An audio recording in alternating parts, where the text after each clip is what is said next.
नमस्कार दोस्तों, मैं आपका दोस्त राजेश वर्मा दोबारा आप लोगों के साथ हूं। तो दोस्तों, आज का जो टॉपिक है बेसिकली वो हाउसिंग लोन पे जो इंटरेस्ट चार्ज करता है बैंक, उसके डिडक्शन से रिलेटेड हम लोग आज बात करने वाले हैं कि कोई भी टैक्स पेयर जब अपनी इनकम टैक्स रिटर्न दाखिल करता है, इनकम टैक्स रिटर्न फाइल करते हैं, तो वहां पे उन्हें हाउसिंग लोन पे इंटरेस्ट कितना अलाउ होता है या यूं कह लें डिडक्शन कितना अलाउ होता है, इसके ऊपर हम लोग बात करेंगे। क्योंकि ये बहुत सारी लोगों के माइंड में ये कंफ्यूजन रहती है कि मुझे इंटरेस्ट का डिडक्शन कितना अलाउ होगा। तो दोस्तों, यहाँ पे हम लोग बात कर रहे हैं तो investment payment income on which you can get tax benefit या I can get tax benefit, कितना इंटरेस्ट पार्ट पे आप टैक्स बेनिफिट ले सकते हो, इस पे है बेसिकली हमारा आज का टॉपिक। तो फ्रेंड्स, एक बात मैं बताऊं कि अगर हाउसिंग परचेज के लिए या कंस्ट्रक्शन के लिए या रिपेयर मेंटेनेंस के लिए आप अगर कोई भी लोन लेते हैं तो उस पे जो पेमेंट होता है इंटरेस्ट, वो सेक्शन 24B में उसका डिडक्शन आपको अलाउ किया जाता है। और इसमें क्या होता है, जब डिडक्शन अलाउ होता है तो आपको टैक्स में छूट मिल जाती है, टैक्स में रिबेट मिल जाता है उतना, ठीक है। तो पहली चीज तो ये यहाँ पे deduction from income from house property on interest paid on housing loan and housing improvement loan. तो यहाँ पे डिडक्शन जो आपको मिल रहा है वो इंटरेस्ट जो आप पे कर रहे हैं हाउसिंग लोन के ऊपर या हाउसिंग इम्प्रूवमेंट लोन के ऊपर, जो भी इंटरेस्ट पे कर रहे हैं उसके डिडक्शन की बात यहाँ पे की जा रही है कि इनकम टैक्स रिटर्न में आप कितना क्लेम करेंगे। In case of self-occupied property, the upper limit of deduction of interest paid on housing loan is 2 lakh. कहने का मतलब ये हुआ कि अगर आपकी हाउस प्रॉपर्टी सेल्फ ऑक्युपाइड है, यानी कि आप उसमें खुद रहते हैं, तो उस प्रॉपर्टी के लिए, उस हाउसिंग प्रॉपर्टी के हाउस प्रॉपर्टी के लिए जो भी आपने लोन लिया है उसमें मैक्सिमम इंटरेस्ट आपको 2 लाख तक अलाउ होगा। तो पहली चीज आपको ये देखना है कि जिस घर में आप रह रहे हैं सेल्फ ऑक्युपाइड है, उस पे उसके लोन पर जो आप इंटरेस्ट पे कर रहे हैं, तो मैक्सिमम इंटरेस्ट का जो डिडक्शन अलाउ होगा सेक्शन 24B में दोस्तों, वो होगा मैक्सिमम 2 लाख रुपए तक, ठीक है।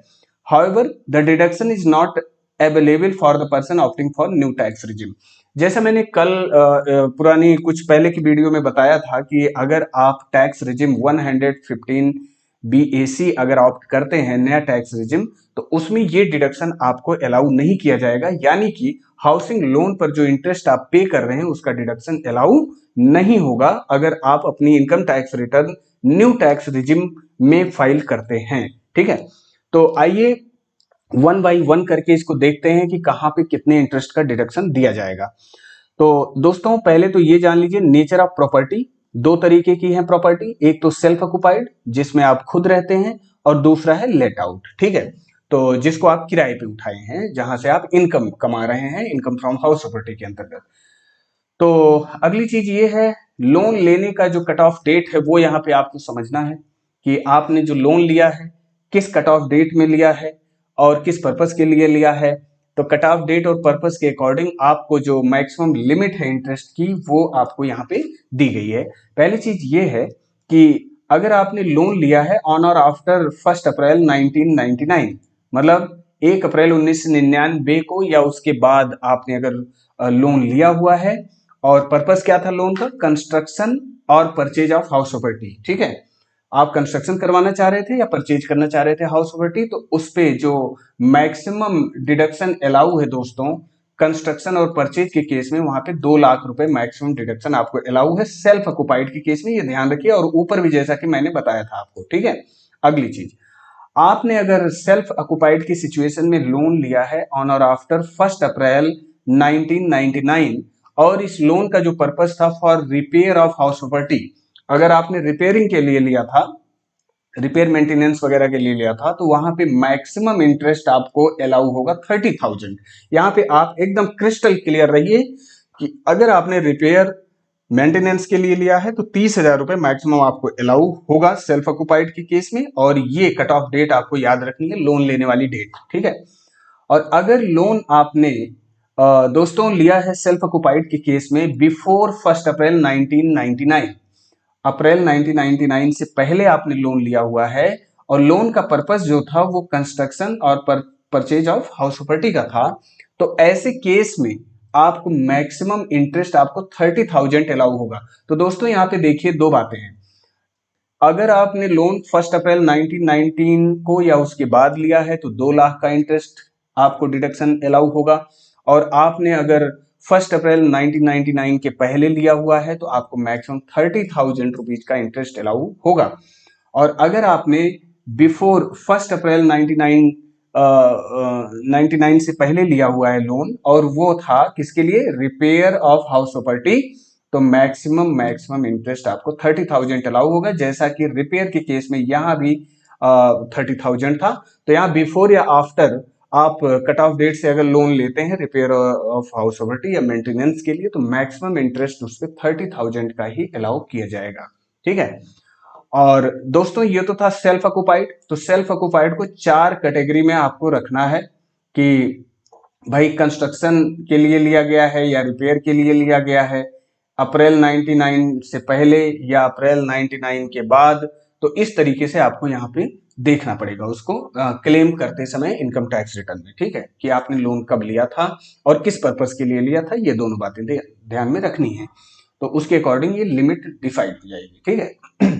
अगला जो यहाँ पे नेचर ऑफ प्रॉपर्टी की बात करें तो अगला नेचर आता है लेट आउट, कि भाई जो हमने हाउसिंग लोन लिया था, ठीक है, वो प्रॉपर्टी हमने लेट आउट किया हुआ, उसको किराए पे दे रखा है, वहां से इनकम फ्रॉम हाउस प्रॉपर्टी आती है। और इनकम फ्रॉम हाउस प्रॉपर्टी जो होती है उसको हम अपनी इनकम टैक्स रिटर्न में इनकम को शो करते हैं। तो ऐसे केस में इंटरेस्ट का मैक्सिमम कितना अलाउ किया जाएगा इंटरेस्ट, तो ऐसे केस में तो when loan was taken, loan कब लिया गया, तो आपने लोन कभी भी लिया हो उससे कोई मतलब नहीं है, यहाँ पे कोई कट ऑफ डेट नहीं है, any time you can take loan. ठीक है। पर्पस क्या था, construction of property of the construction और परचेज ऑफ हाउस प्रॉपर्टी, ये पर्पस था हमारा। तो ऐसे केस में दोस्तों आपको जितना interest during the previous year आपने पे किया हुआ है, actual value without any limit, यहाँ पे कोई लिमिट नहीं है लेट आउट के केस में।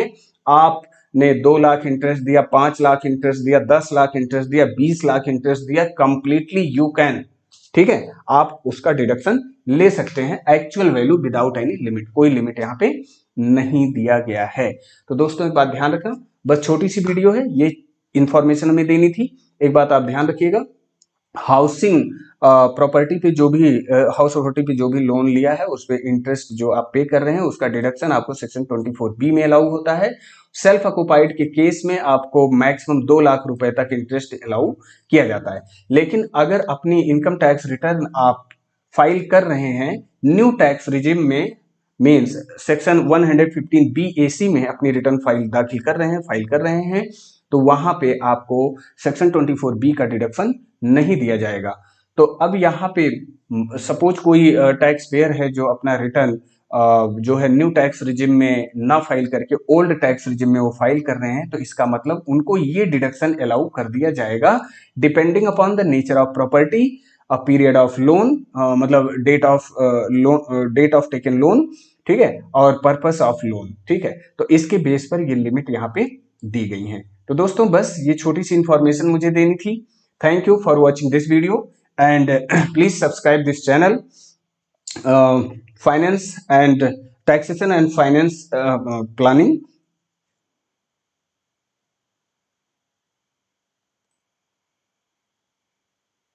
और अगर वीडियो आपको अच्छी लगी हो तो प्लीज वीडियो को लाइक करें, अपने दोस्तों के साथ शेयर करें और चैनल को सब्सक्राइब करें। धन्यवाद।